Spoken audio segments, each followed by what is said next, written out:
A paz do Senhor Jesus, meus amigos, sejam todos muito bem-vindos.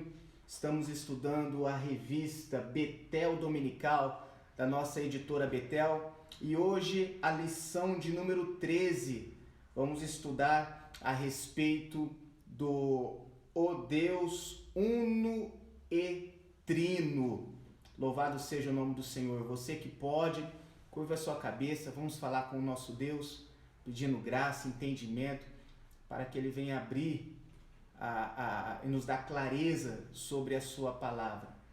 Meu Deus e meu Pai, te agradecemos por tudo que o Senhor tem feito. Muito obrigado, meu Pai, por tudo que o Senhor está fazendo e vai fazer. Nesse momento iremos estudar um pouquinho a Tua palavra e eu te peço que o Senhor venha, Senhor Jesus, falar aos nossos corações aquilo que nós precisamos ouvir. É o que eu te peço nesse momento e já te agradeço em nome de Jesus.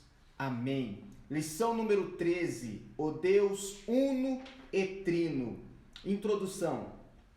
O presente estudo acerca da Trindade oportuniza profunda reflexão sobre o mistério. Um só Deus em três pessoas. No Ser Supremo há uma só natureza, uma só essência, uma só substância que subsiste nas três pessoas divinas. Meus irmãos, a palavra Trindade, nós não vamos encontrar ela na Bíblia. Ela é uma palavra que foi usada apenas na ortografia para tentar simplificar o conceito do nosso Deus ser um Deus uno e trino. Sim, são três pessoas, não são três deuses, porque não há uma diferença entre um e o outro, mas é um só Deus em três pessoas. No decorrer dessa lição, nós vamos estudar qual é o aspecto de cada um deles. Há uma série de exemplos que nós conseguimos entender um pouquinho o conceito da triunidade. Por exemplo, algumas pessoas citam o Sol. Quando nós olhamos para o Sol, nós vemos o Sol, mas o Sol, ele emite o calor, ele emite a luz. São coisas distintas, mas que estão englobadas em uma só, em uma só figura. Um outro exemplo que nós temos também, um exemplo bem simples, o ovo. Um ovo, se nós pegarmos o ovo, nós temos o ovo, a casca, nós temos a gema, nós temos a clara, e se nós separarmos cada separar essas três substâncias, a casca continua sendo casca, o ovo, a gema continua sendo gema, a clara continua sendo a clara, mas os três são um só, que é o ovo. Um outro exemplo, que aí agora eu posso puxar para minha área, para falar com um pouquinho mais de propriedade, a música. Quando você ouve uma música, você consegue ouvir a linha melódica, que é a melodia. Embaixo da melodia nós temos a harmonia e embaixo da harmonia nós temos o ritmo. Nós conseguimos separar essas três coisas, mas quando nós estamos ouvindo a música, ela se torna em uma só. Agora, esses três exemplos, nós não podemos aplicar ele a Deus, porque a nossa mente não consegue acompanhar. Isso é uma forma simples da gente tentar entender a triunidade. Mas quando se trata do Deus Pai, do Deus Filho, do Deus Espírito Santo, não há uma separação. Existem as funções separadas que cada um ele realiza, mas não há uma divisão entre eles. Se você pegar a melodia e começar só a assoviar a melodia de uma música, você entende que é uma música. Se você pegar só o ritmo e começar também a bater ele, você consegue identificar que é o ritmo de uma música. Percebe que não há uma divisão? Então, entre o Deus Pai, entre o Deus Filho e entre o Deus Espírito Santo, não há uma separação, mas os três são pessoas distintas. É difícil a gente tentar acompanhar com a nossa mente limitada, mas essa separação entre eles, em eles sendo três, literalmente três pessoas, não há uma comparação, não há uma competição, não há um querendo ser mais que o outro. Não, são exatamente três pessoas em uma só substância, em uma só essência, um só Deus. No decorrer da lição nós vamos conversar um pouquinho sobre as características de cada um. Aí essa ideia da triunidade vai ficar um pouquinho mais simples de nós entendermos. Vamos lá. Tópico número 1, o Deus Pai. Um só Deus e Pai de todos, o qual é sobre todos e por todos em todos. Ele tem existência própria, sem dissociar-se, sem seguir carreira solo, sem querer ser diferente, sem querer estar à paz ou se sentir em um grau de hierarquia superior. Não, é todos na mesma medida, mas com funções diferentes. Vamos lá. O Deus Pai é o único Senhor, Deuteronômio 6,4. Não há outro Deus, senão um só, 1 Coríntios 8,4, 12,6 e 1 Timóteo 2,5. Uno, único no seu gênero ou espécie. Não existe outro Deus, além do nosso Senhor que nós conhecemos. Indivisível, um Deus único. Os três são únicos, em uma só essência, em uma só substância. Mas, na mesma forma que são único, vem o conceito de trino, que consta de três. Um só nome para definir três coisas ou aspectos. Pedro relata as três pessoas, mas sem deixar a harmonia, posicionando cada um na sua atividade. Olha lá o que diz 1 Pedro 1,2. Eleito segundo a presciência de Deus Pai, em santificação do Espírito e para a obediência e aspersão do sangue de Jesus Cristo. Graça e paz vos seja multiplicada. Aqui nós vemos um só Deus nas três pessoas e cada um exercendo a sua função. Louvado seja o nome do Senhor. Tópico 1.1. O Deus Criador. Agora nós estamos falando das funções, das características do Deus Pai. Deus Pai, 1.1, o Criador. Tudo que nós conhecemos, tudo que existe foi feito por Ele. Não há nada que exista sem que o nosso Deus Pai não tenha criado. Todas as coisas foi feita por Ele.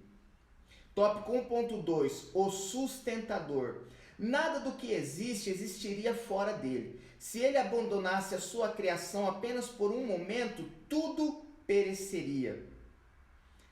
Aqui nós vemos, que nós estudamos nas lições passadas, o conceito de imanência.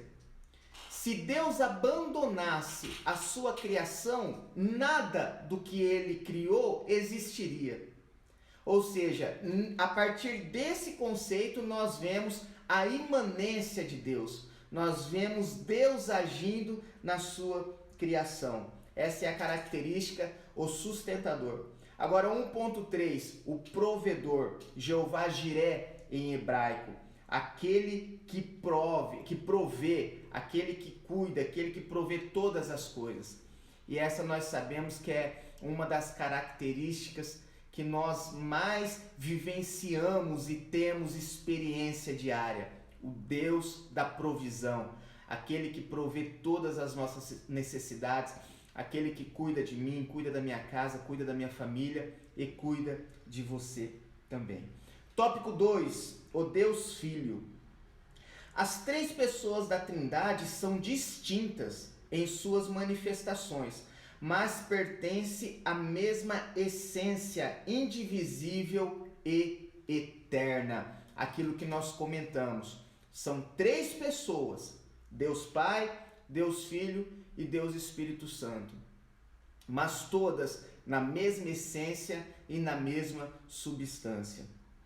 Tópico 2.1, as características do Deus Filho. Primeiro, o libertador, João 8,32. E conhecereis a verdade, e a verdade vos libertará. Nós sabemos que o Senhor Jesus Cristo, Ele é a verdade.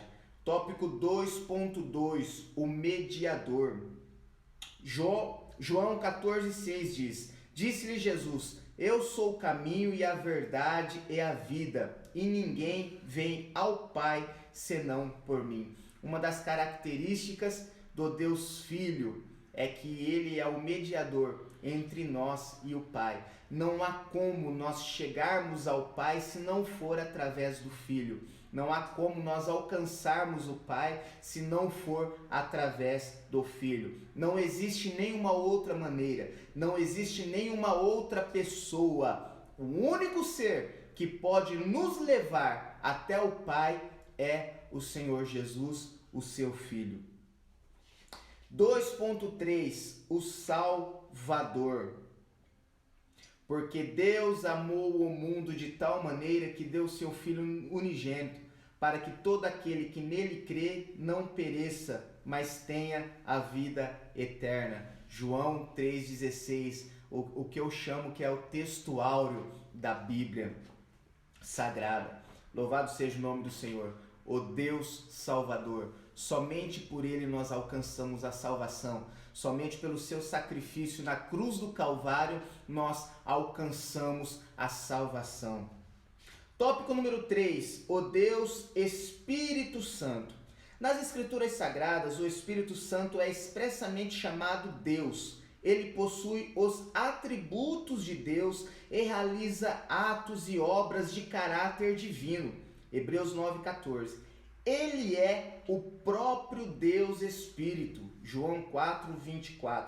Ele tem existência própria sem dissociar-se da divindade. Você percebe que tanto Deus Pai, como Deus Filho, como Deus Espírito, cada um tem a sua existência própria, mas sem seguir carreira solo. Cada um tem a sua existência própria, mas sem haver uma competição. Cada um tem a sua existência própria, mas todos em um só pensamento, de forma que o Pai pensa, o que o Pai faz, é a mesma atitude que o Filho faria, que o Espírito faria, porque os três são um. Três pessoas distintas, mas em um só pensamento, em uma só unidade, em uma só substância, em uma só existência.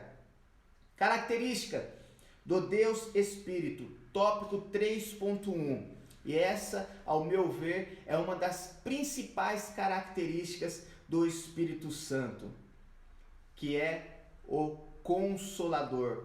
Na palavra grega, esse nome Consolador, o Espírito Santo, ele se refere à palavra Paracletos, que no grego literalmente significa aquele que foi enviado para estar ao lado para ajudar. Esse é quando nós falamos no grego sobre o Espírito Santo, vem a palavra Paracletos, que significa literalmente isso, aquele que é enviado para estar ao seu lado para lhe ajudar. Meu irmão, você percebe que constantemente você tem a presença de um Deus ao seu lado para te ajudar? Em qualquer momento, ele foi literalmente enviado pelo Senhor Jesus para estar ao nosso lado, nos consolando nos momentos de aflições, nos ajudando, nos auxiliando. Louvado seja o nome do Senhor. Tópico 3.2. Outra característica do Deus Espírito Santo, o convencedor. Todavia digo-vos a verdade, que vos convém que eu vá. Isso Jesus falando. Porque se eu não for, o Consolador não virá a vós. Mas se eu for, enviar-lo-ei, e quando ele vier, convencerá o mundo do pecado. Outra característica importantíssima do Deus Espírito Santo é convencer o homem do pecado.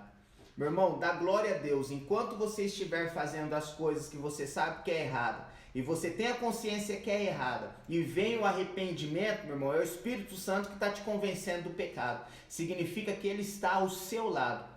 A preocupação maior é quando nós fazemos aquilo que desagrada a Deus, nós temos a consciência que estamos praticando atos que desagrada a Deus, mas esse ato já não nos atinge. Nós não nos arrependemos, já ficou normal. para você já não há uma diferença, você já não se sente como uma atitude errada. Você já acostumou a viver nessa prática. E, meu irmão, aí está o problema, aí está o perigo. Enquanto você está se arrependendo, meu irmão, confessa esse pecado, pede graça a Deus, se arrepende, deixa, pede força ao Pai, pede força àquele que está ao seu lado. Se você não tem força, pede força para quem está ao seu lado, porque Ele irá te ajudar. E enquanto está havendo o arrependimento, louvado seja o nome do Senhor, levanta sua mão e agradece a Deus, porque significa que o Espírito Santo está ao seu lado para lhe convencer. Tópico 3.3, outra característica fantástica do Deus Espírito Santo, o intercessor. Olha o que diz esse versículo: porque não sabemos o que havemos de pedir como convém, mas o mesmo Espírito intercede por nós com gemidos inexprimíveis. Romanos 8, 26, 27. Isso significa que quando você não tem palavras para falar com o Senhor, quando você dobra os seus joelhos e fica quietinho, ou apenas uma lágrima rola dos seus olhos, o Espírito Santo está intercedendo ao Pai com gemidos inexprimíveis a seu favor. Deus te abençoe. Eu espero que nós discorremos essa breve lição aqui e que venha trazer fruto, venha abrir uma luz, abrir um leque para que Deus venha te usar a você transmitir aquilo que Ele quer que você fale às pessoas que estarão te ouvindo. Deus te abençoe, um forte abraço, fiquem com Deus.